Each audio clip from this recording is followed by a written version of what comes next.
The story has come full circle, so know the Unforgiven. Hi friends, it's Antoine and welcome to Metallica Geek, where we are over-analyzing our favorite band.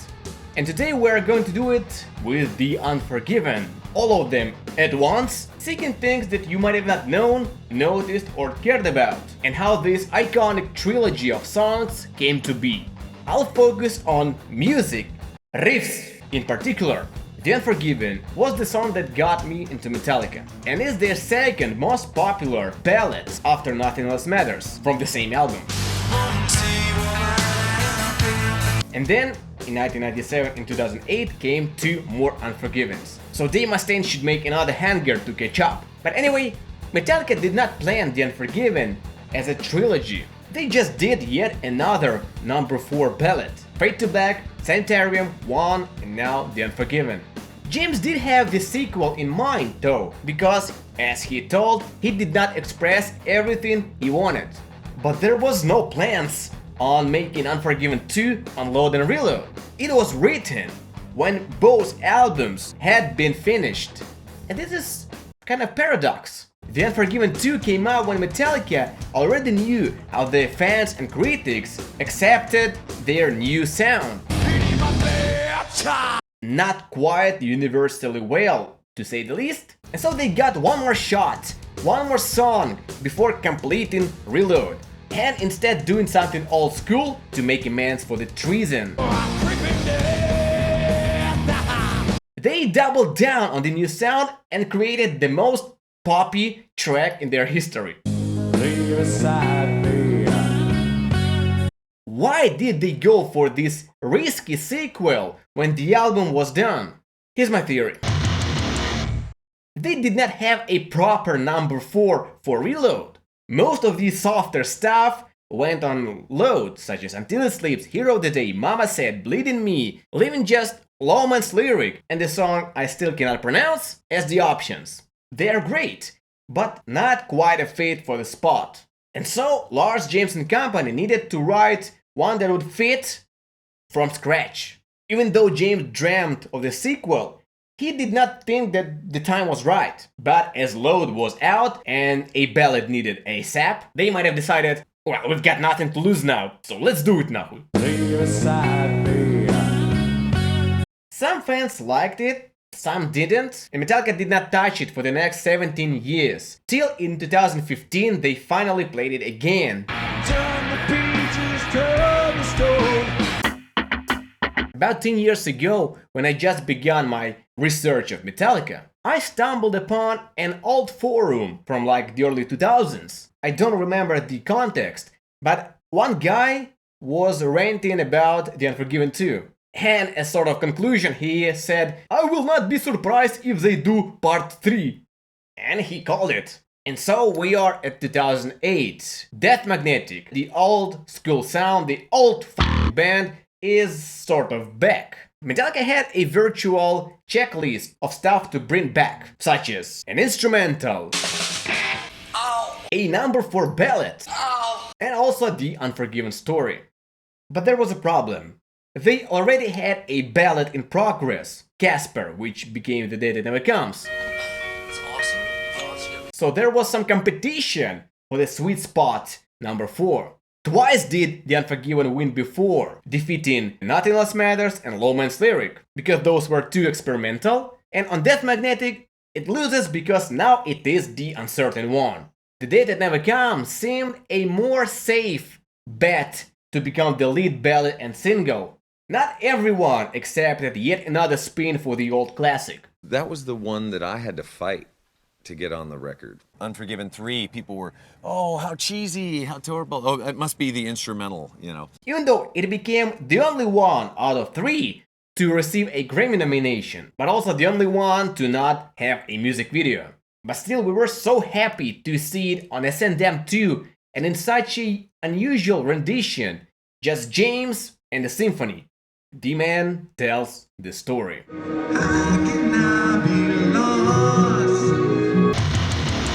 In this trilogy, James is reflecting on his life, as far as I know, because there is some debate about what the lyrics about. About sin and consequence, forgiveness and unforgiveness. Maybe it's still part of my trilogy or my journey in life. All the Unforgivens have a similar framework, but each is unique in its own way. The second has more in common with the first, but it challenges, sort of denies its past self by flipping the heavy and soft parts, and is more depressing and mellow in general. While the third part almost feels like a separate composition, even though it returns to the original structure, but it's a lower, heavier, hardened, wiser than the original piece. In my opinion, it's the best of the Unforgivens. And that's what you'd expect from a man who's 28, 34, and 45.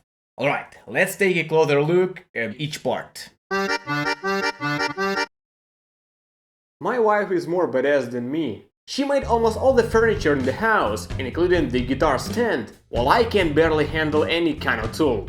But thankfully, Gothic is there to save my manhood. These guys sent me a real parcel, and what was in there totally exceeded my expectations. Their handmade jewelry is as metal as it can get. On their site you can find lots of skull rings and also other cool designs. This one being my absolute favorite.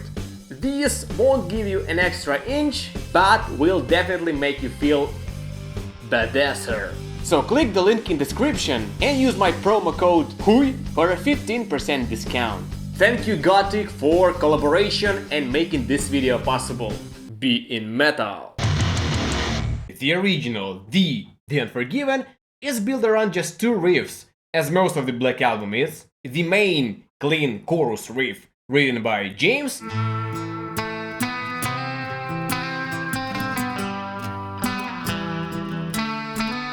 and the heavy verse riff by Kirk.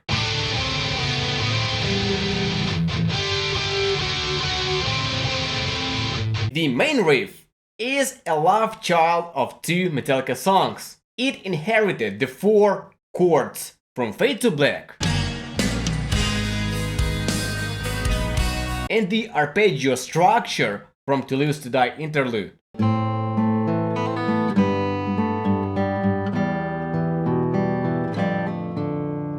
All three in A minor, by the way. However, when people think of The Unforgiven, especially if they heard only the studio version, they often go with just the melody, ignoring the plucking part. Well, I can't blame them much. The James's arpeggio is quiet in the song to leave room for the melody to shine. And the dry timbre of Spanish guitar hardly cuts through the mix. And the arpeggio contains the melody as the highest phrasing part. As much as I love this song, the way Metallica performs it nowadays is missing something. Firstly, the Spanish guitar made James's plucking more dynamic and breathing.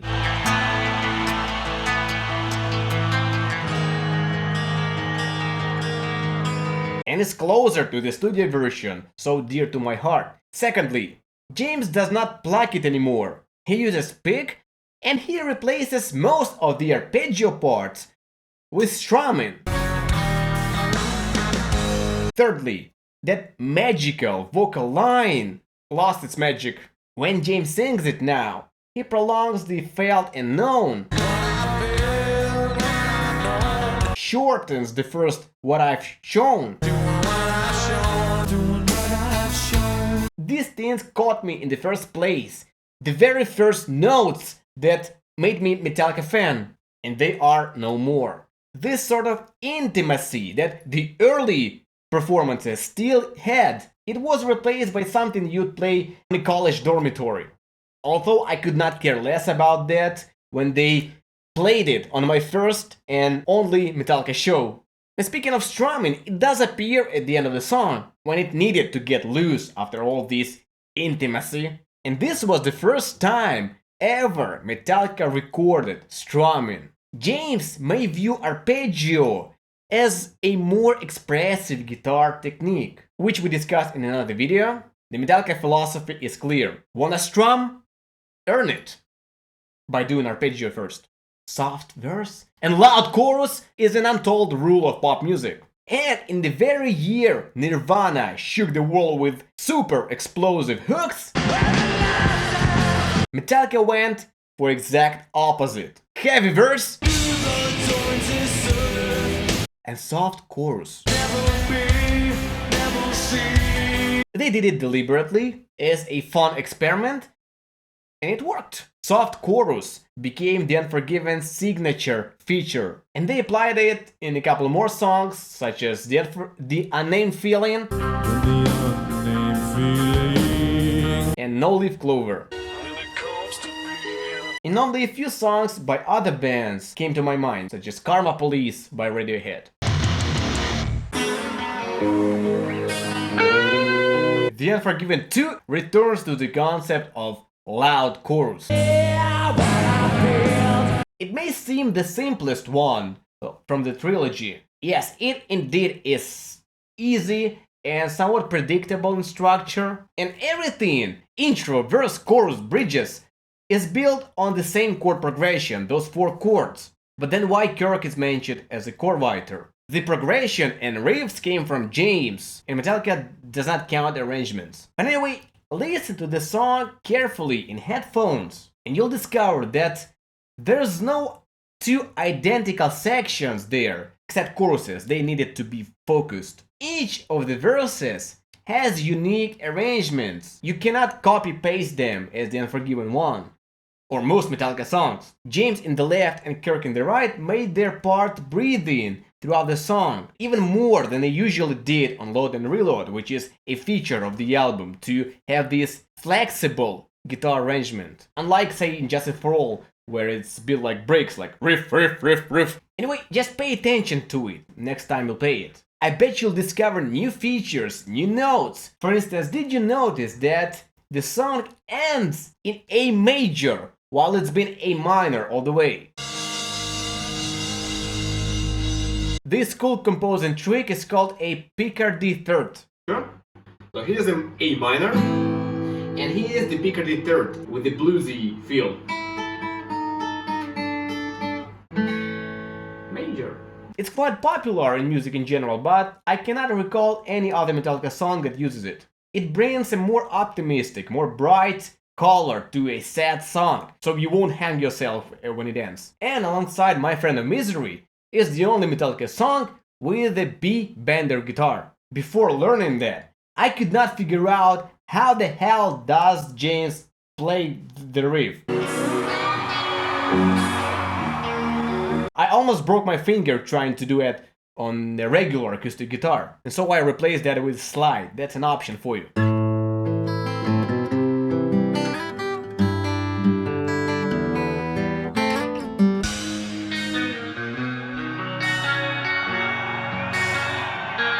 And also the Are You Unforgiven too pun, which I have mixed feelings about. Thankfully, James did not go for it in the third part. What that would be? 3, 3, 3. Welcome back, soft chorus, and goodbye A minor. Now is the key of E. And also goodbye the horn in the beginning, which sort of implies that the story has come full circle. So no, the Unforgiven. And you may think that they abandoned that 4 chords progression, the song. The intro is the 4 chords, but in E minor.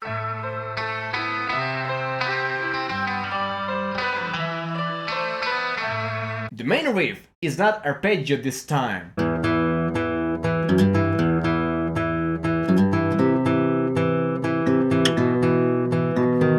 Although Kirk's backing part is.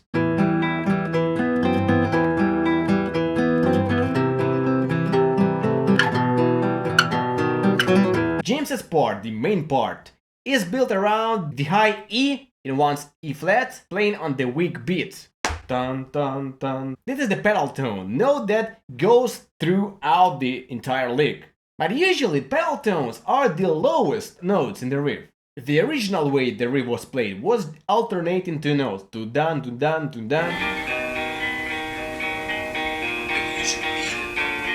James or Lars must have decided that's too much and deleted most of the notes in between E. And then, what was not done in the first two Unforgivens. The main riff gets evolved in the middle section, the escalating Forgive Me part.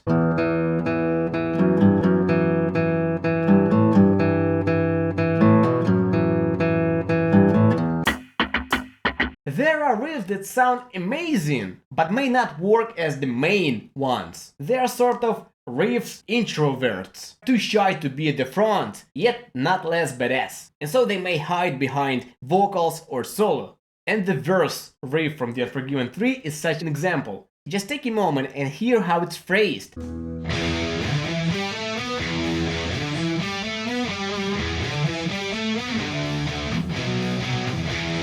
It's not the 3+1 formula, nor ju. It flows and develops along the way. It tells the story itself.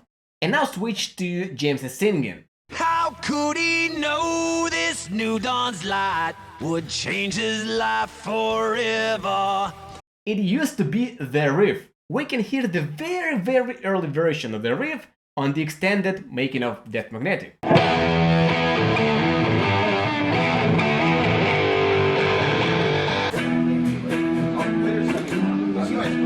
Hey, Mike.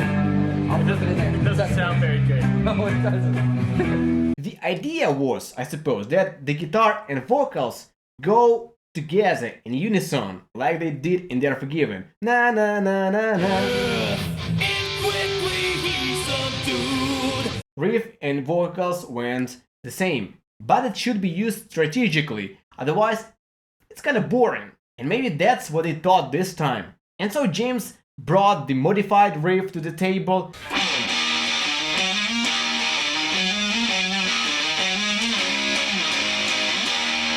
Which locked up with the vocals perfectly. But something similar to the old vocal guitar riff appears on Hardwired album, namely in the chorus from Now That We're Dead.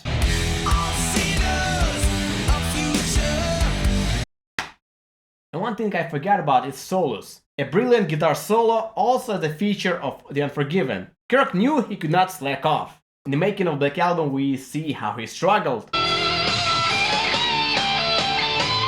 But Lars and Bob Rock told Kirk he could do better. Cut to the chase and fucking play, okay? Alright, man. And the two others are too good, even though The Unforgiven 2 has a bit weaker solo. And if you listen to the demo version of the song, you'll hear James doing the lead guitar.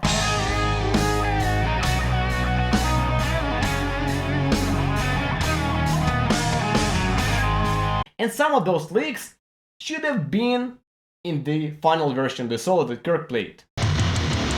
Even though I asked you on Instagram which part you prefer and for what, the question is childish. Each part has things to appreciate. But the original first, The Unforgiven, is beyond competition.